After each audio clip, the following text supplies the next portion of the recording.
Welcome to the Preteen Ministry here at First United Methodist Church of Baton Rouge. We are blasting off this month, launching into what I think is the coolest thing we've ever done here yet. Exploring the vast unknown and charting mysterious and fascinating new discoveries.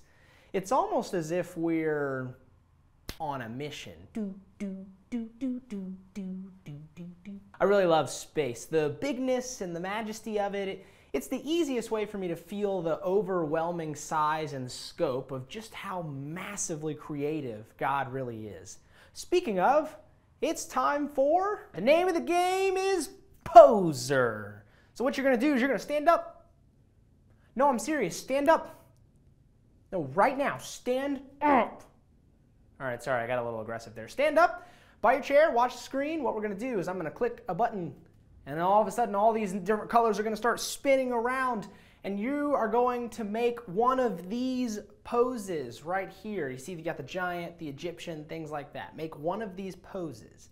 When it stops spinning, if the pose on the screen is the same pose that you're making, you are out. You may sit back down. Okay, I'm sorry, you have lost.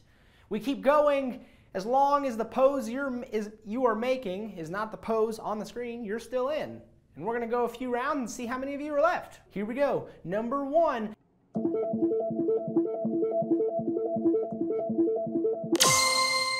All right, if you're making this pose, you're out. I'm so sorry. Let's do it. Round number two. If you're making this pose, I'm so sorry to say, you're out. On to round number three. Here we go.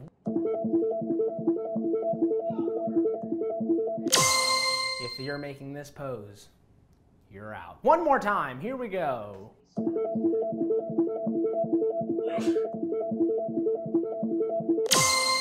You just heard that sound because if you're making this pose, you're out. How many do we still have standing? 5, 10, 50? Did you all win? You're all winners. Congratulations. Man, that was a ton of fun. And now we're heading over to...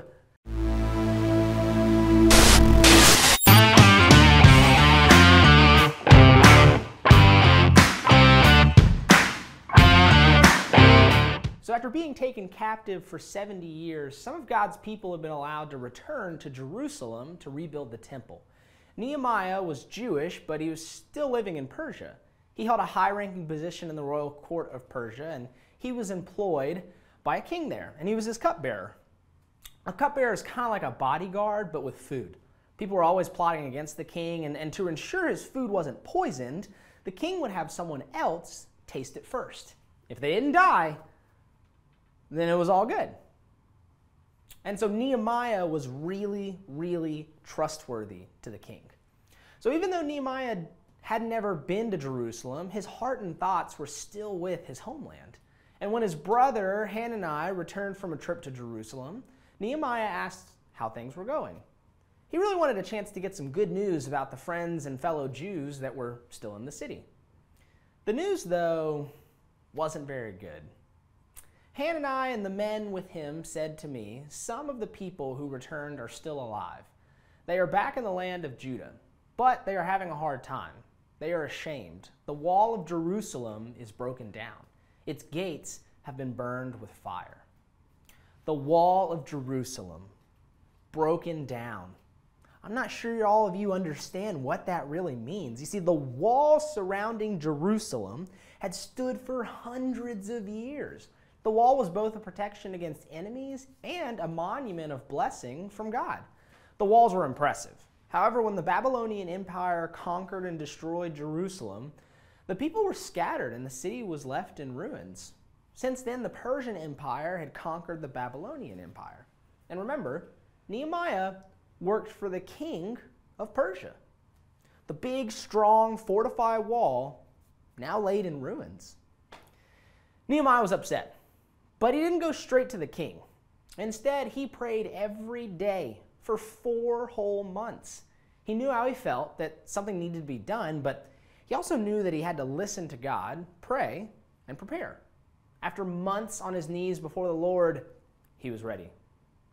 I said to the king, "May you live forever. Why shouldn't I look sad? The city where my people of long ago are buried has been destroyed, and fire has burned up its gates.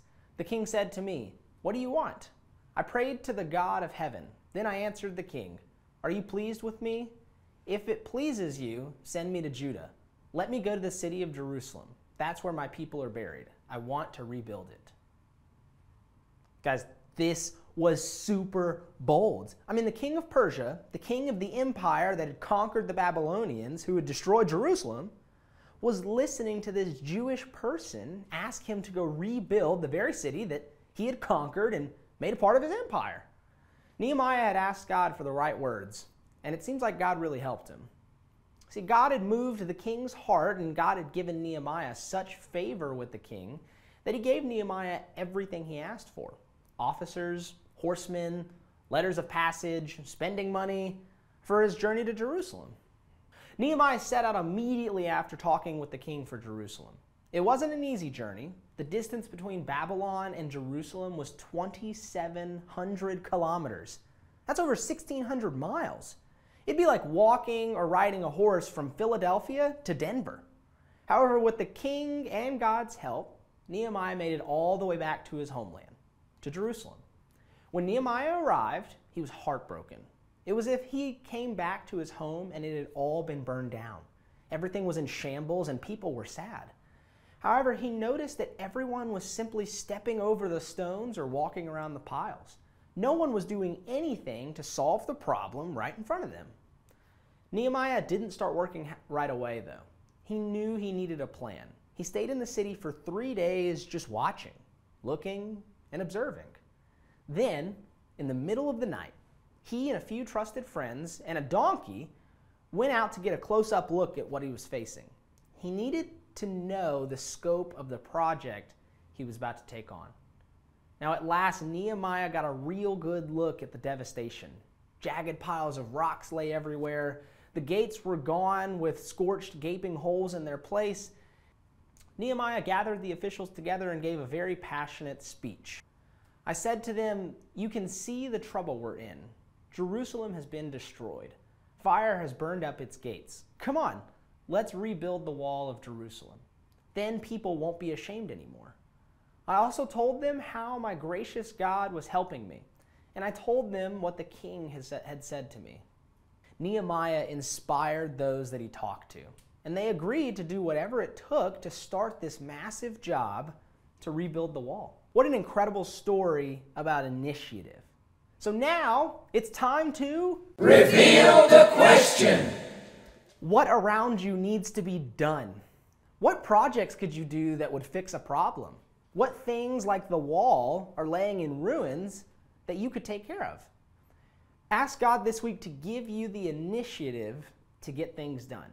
And if you liked this video, please go ahead and like, subscribe, and share with your friends. Let's challenge everyone to ask God for initiative this month. We'll see you next time.